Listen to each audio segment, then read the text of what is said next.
What's going on, everyone? Well, it is time to finally go over what we're actually going to be getting from the martial arts tournament because betting has just started. And I'm going to be honest, this is way better than I had thought. So I'm actually pretty excited, assuming I'm reading this correctly. Now, for those of you that are curious, well, if you look at the martial arts tournament, now we've entered into the elimination round. And that means that we get to bet on the top 64 players as to who's going to finish as a finalist in their groupings.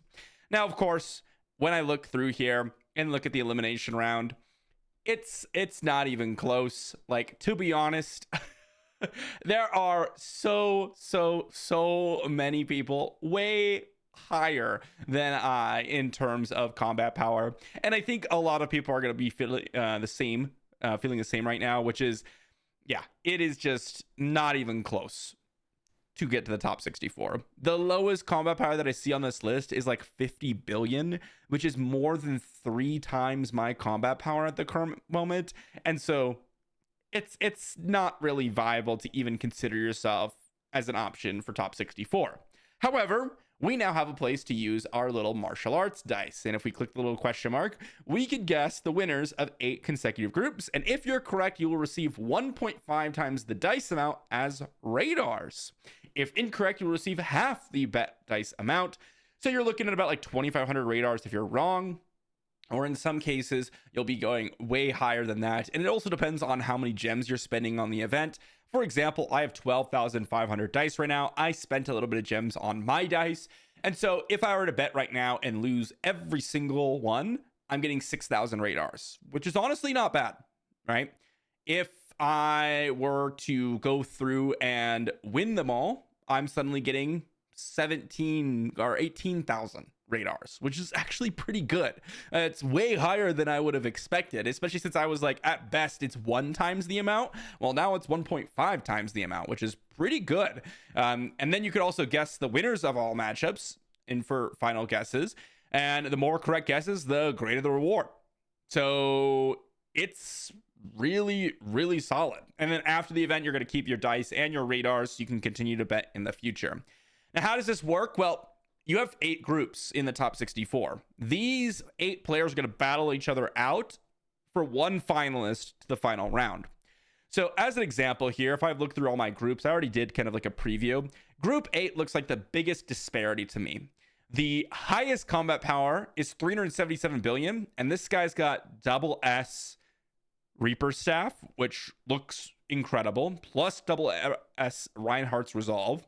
The next best player is double S Whisperer, which doesn't actually look all that incredible, to be honest, and is even in some cases a little bit of a nerf.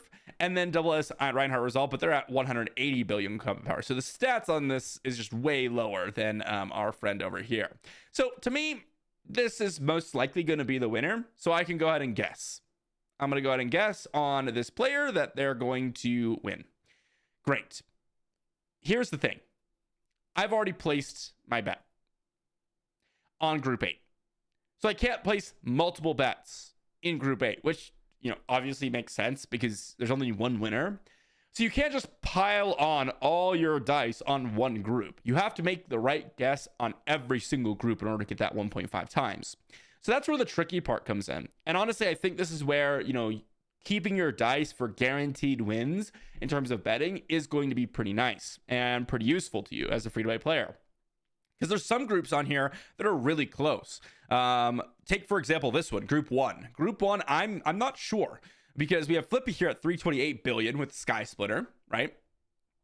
Looks like an exceptional build. Probably the one I would bet on. And then with 331, we have the new Durian Hammer, double S, which also looks pretty good, but I'm just a believer in Sky Splitter. I don't really know how this matchup would go, to be honest. I don't know if I should be betting on the Sky Splitter, but just for the sake of this, I'm leaning towards the Sky Splitter that's going to win. But like I said, the combat power is so close that it really comes down to, what gems people are running. And in some cases, they're hidden. So I can't even see in some cases like what exactly they're running in their pets, in their adventures, in their like basically all of their setup. I can't see it all. I can look at their gems and see, you know, what they're actually running and what they have options for, and I can look at some of their psychic attributes, which looks pretty good as well.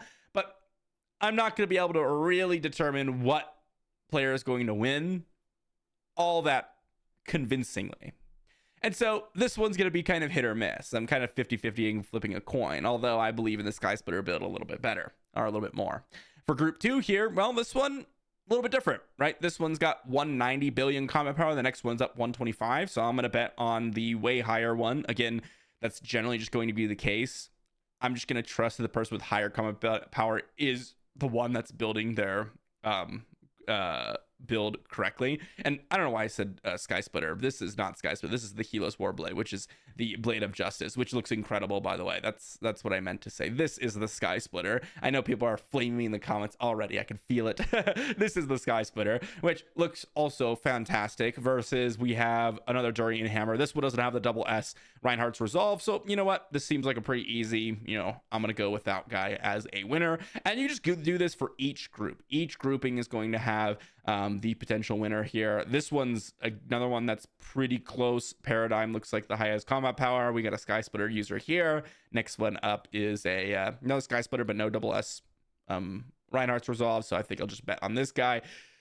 And assuming I win all these, there's 8 groups times 8,000, because I just bet 8,000, which means I'm going to get 12,000 dice or radars, which is pretty decent. I mean, that is enough to be able to make my first purchase for the Divine Weapon Cube. So I'm sitting pretty happily in my rankings right now, assuming I get all of that, right? And so realistically, it's going to take about 2 weeks for people to get their Divine Weapon Cubes and to get double S equipment, assuming you're going to spend a little bit of gems. So honestly, overall, I am thinking that this event is a lot better than I had initially thought. Overall, I mean, the resource acquisition rate is actually higher than I initially expected. And that's something to praise Habby for, to be honest. There is a lot of good rewards in this event in terms of the shop, right? It's not just the double S equipment, which obviously is the ultimate goal for everyone, right? Everyone wants their double S equipment, but also there is all sorts of resources from the shop, all sorts of, you know, new mounts, new cores, new skins, S rank gear and weapon selections, elite packs, all sorts of stuff. As you can see, I bought the dice. I don't know what happened. My game glitched out and I had trouble launching it. So I saved my resource. This is the second time that's happened, but I wasn't able to place. I should just use my resources immediately, guys. This is the second time that it's happened. Anyways, Capybara Veyron, amazing. Divine Weapon Cube is the primary goal, but there's a lot of resources in here that should be exciting for a lot of people. And it's seemingly relatively frequent to get these weapon cubes. Like if I'm using, let's say I'm using 6,000 gems per week on the martial arts dice, which isn't really all that fantastic in terms of, you know, that's a lot of gem expenditure and you're not going to be able to use it on any other event. So there's a good chance that's not going to be the case. But let's say I am going to be doing that. Well, in theory, let's say I've got that, you know, 14,000 dice and I'm spending all 8,000 of it every week and I'm winning all 8,000 of it. So I get 12,000 plus I'm placing in the 5,000 to 7,500 bracket. I'm getting 30 Divine Weapon Cubes every single week. That's a lot. That's probably not what's going to be the case, but I would encourage a lot of people to be spending some gems early on so that you can get your Divine Weapon Cubes, so that you can get your double S equipment within 2 to 3 weeks, assuming you're going to be placing all your bets. But you know, getting a regular influx of weapon selection boxes or gear selection boxes or legacy boxes, or even just the cores, right? I mean, remember these cores, as you're upgrading the mount here, you're going to be able to get extra speed. I mean, 5 speed per core is pretty nice. So that's something to consider. Obviously, picking up multiple copies of the Capybara Veyron. Also, I mean, the cores after the Capybara Veyron, you got the duplicates of it, because that's going to give you more speed too. I mean, there's just so many opportunities here for really solid progression in this event. Overall, I mean, I think this is actually a free to play event. all things considered. The divine weapon cubes initially looked like they were going to be a whale mechanic, and I was a little bit worried about the World Martial Arts Tournament. Now, the Martial Arts Tournament, again, not free to play content, but the shop is at least. So at least you get to get the rewards from it. And you do have to spend a little bit of gems, and you have to participate, but and yes, the rankings are completely whale based. But overall, I mean, the free to play are not getting screwed over here, in my opinion. The reward acquisition rate is actually better than I thought. And if you were watching my video yesterday, I talked about a 1-to-1 ratio between dice and radars. And at that rate, it was pretty reasonable to be able to get your double S equipment box or double S equipment ranked up with the divine weapon cubes at around the 4 to 5 week point, which isn't the greatest, but now we're looking at 2 to 3 weeks, assuming you're spending some gems. And I think that's pretty solid. So let me know what you think in the comment section down below now that we've seen the actual divine weapon cube rate and that we've seen the dice rate. I mean, who knows what the finals are going to hold, right? Because we have the betting for the elimination round and then we have the betting for the finals round. And I don't know how many dice you could actually put on that finals round. If you could put all of it on who's going to win, I think it's a little bit more risky because the common power is going to be a lot closer, I imagine. But we'll see. We'll see. Let me know what your bracket looks like. Let me know what your grouping looks like. Let me know if you made top 64, if you're a free-to-play player. I wasn't even going to be coming close. Like, I'm not even going to come close. Like I said, I have 16 billion. The lowest combat power that I saw in any of those brackets was 50 billion. So not even close. I would at best get top 200, which is still good. But yeah, it's not going to be something that I should even expect to try to place. Thanks for watching, and I'll see you all for the next one.